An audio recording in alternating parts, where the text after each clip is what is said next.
Radhe Radhe friends. ओम गम गणपते नमः। ओम नमो भगवते वासुदेवाय। आप सभी भक्तजनों का इस नई वीडियो में स्वागत है। विकट संकष्टी चतुर्थी 2024। विकट संकष्टी चतुर्थी कब है?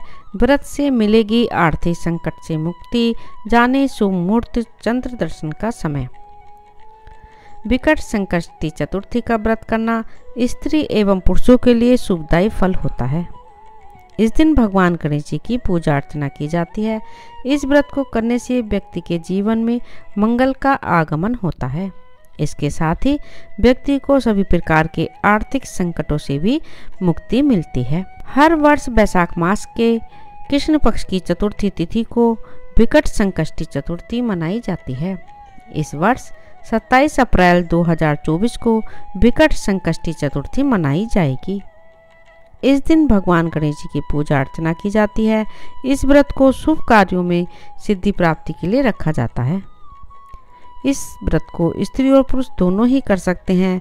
साधक को कृष्ण पक्ष की चतुर्थी तिथि पर विधि विधान से भगवान श्री गणेश जी की पूजा करनी चाहिए। इससे आप सभी को आर्थिक संकटों से मुक्ति मिलेगी और लाभ होगा। आइए जानते हैं इस व्रत का शुभ मुहूर्त एवं चंद्र उदय का समय क्या है। विकट संकष्टी चतुर्थी शुभ मुहूर्त। वैशाख माह की कृष्ण पक्ष की चतुर्थी तिथि की शुरुआत 27 अप्रैल को सुबह 8:20 से होगी और इसके अगले दिन यानी 28 अप्रैल को सुबह 8:20 पर इस तिथि का समापन होगा। साधक को 27 अप्रैल को विकट संकष्टी चतुर्थी मनानी चाहिए। इस दिन चंद्र दर्शन का समय देर रात 10:30 पर होगा। चंद्रास्त 28 अप्रैल की सुबह 7:38 पर होगा। सूर्योदय एवं सूर्यास्त का समय। इस दिन सूर्योदय का समय सुबह 5:45 पर होगा। इसी के साथ सूर्यास्त का समय शाम 6:52 पर होगा। ब्रह्म मुहूर्त का समय सुबह 4:20 से 5 मिनट तक रहेगा। साथ ही विजय मुहूर्त का समय दोपहर 2:32 से 3:20 तक रहेगा। गोधूली मुहूर्त का समय शाम 6:55 से 7:10 तक रहेगा। निशीता मुहूर्त रात्रि 12 बजे से 12:40 तक रहेगा। इन शुभ मुहूर्त में आप भगवान गणेश जी का पूजन कर सकते हैं। पूजन में उन्हें मोदक भोग लगाइए, व्रत की कामना उनके समक्ष रखिए और इच्छा पूर्ति का आशीर्वाद मांगिए। पूजन के बाद गणेश जी की आरती अवश्य करें। विकट संकष्टी चतुर्थी पूजा विधि। भगवान गणेश को प्रसन्न करने के लिए विकट संकष्टी चतुर्थी के दिन ब्रह्म मुहूर्त में उठें और निवृत्त होकर स्नान करके व्रत का संकल्प लें।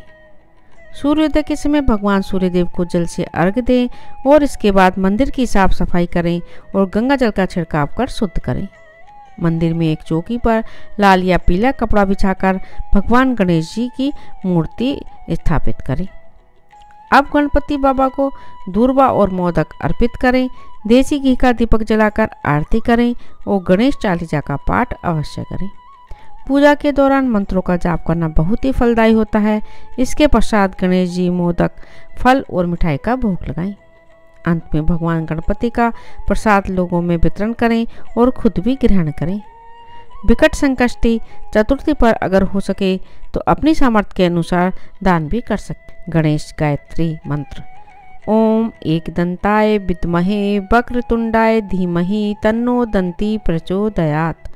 ओम महाकर्णाय विद्महे वक्रतुंडाय धीमहि तन्नो दंती प्रचोदयात्। ओम गजानाय विद्महे वक्रतुंडाय धीमहि तन्नो दंती प्रचोदयात्। शुभ लाभ गणेश मंत्र। ओम श्रीं गम सौभाग्य गणपते वरवदे सर्वजन में वशमान्य नमः। सिद्धि प्राप्ति हेतु मंत्र। श्री वक्रतुंड महाकाय सूर्यकोटि संप्रभा निर्विघ्नं कुरु मे देव सर्व कार्येषु सर्वदा। विकट संकष्टी चतुर्थी व्रत कथा। इस दिन भक्त दिन भर उपवास रखते हैं। भगवान गणेश जी की पूजा अर्चना कर शाम को चंद्रोदय के बाद पारण करते हैं। इस दिन भगवान गणेश जी की पूजन से संतान प्राप्ति का भी वरदान पाया जा सकता है। संकट चतुर्थी की प्रचलित व्रत कथा। कैसे गणेश जी की कृपा से मानी माँ पार्वती। संकष्टी चतुर्थी को लेकर कई प्रचलित कथाएं पौराणिक ग्रंथों में मौजूद हैं। इन्हीं में से एक प्रचलित कथा आज हम आपके लिए लाए हैं। एक बार माता पार्वती और भगवान शिव नदी के किनारे बैठे हुए थे। तभी माता पार्वती और भगवान शिव का चौसर खेलने का मन हुआ, लेकिन खेल की निगरानी करने वाला कोई तीसरा नहीं था। ऐसे में भगवान शिव ने अपने वरदान से एक बालक को प्रकट किया और माता पार्वती और भगवान शिव ने उसे आदेश दिया कि इस खेल को अच्छे से देखना है और अंत में विजेता की घोषणा करना है। भगवान शिव और माता पार्वती ने यह खेल खेलना शुरू कर दिया। देवी पार्वती ने लगातार 3 बार खेल जीता, लेकिन बालक ने भगवान शिव को विजेता घोषित कर दिया। यह सुन मां पार्वती को बहुत गुस्सा आया और बालक को श्राप दे दिया। वह लंगड़ा हो गया। बालक ने माता पार्वती से क्षमा याचना की और माफ़ी मांगी। माता ने बालक की विनती को सुनकर कहा कि दिया हुआ श्राप वापस नहीं लिया जा सकता, लेकिन माता ने एक उपाय बताया जिससे वह श्राप से मुक्त हो सकता है। उन्होंने कहा कि संकष्टी वाले दिन यहाँ पर पूजा अर्चना करने कुछ कन्याएं आती हैं। उनसे व्रत विधि जानकर पूजन करने से वह श्राप से मुक्त हो जाएगा। कन्याओं ने श्राप से मुक्त होने के लिए 21 दिनों का व्रत करने के लिए कहा। माता पार्वती के सुझाव के अनुसार बालक ने संकष्टी चतुर्थी के दिन व्रत कर पूजा पाठ किया और भगवान गणेश उसके पूजन से प्रसन्न हो गए। गणेश जी ने उसकी इच्छा पूछा। बालक ने माता पार्वती और भगवान शिव के पास जाने की इच्छा जाहिर की। गणेश जी ने बालक की इच्छा पूरी की और उसे शिवलोक यानी कैलाश पहुंचा दिया। वहां उसे भगवान शिव जी ही मिले, क्योंकि मां पार्वती भगवान शिव से नाराज होकर कैलाश छोड़कर चली गई थी। भगवान शिव ने बालक से पूछा कि वह यहाँ पर कैसे आया। तब बालक ने संकष्टी चतुर्थी के व्रत के बारे में बताया।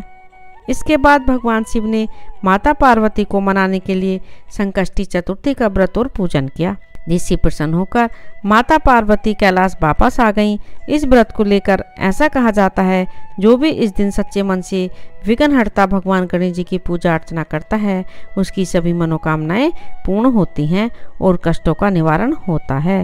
ओम गम गणपते नमः। राधे राधे। ओम नमो भगवते वासुदेवाय। यदि आपने इस चैनल को अभी तक सब्सक्राइब नहीं किया है तो प्लीज़ सब्सक्राइब करें, ज़्यादा से ज़्यादा शेयर करें, लाइक करें और कमेंट करें। धन्यवाद।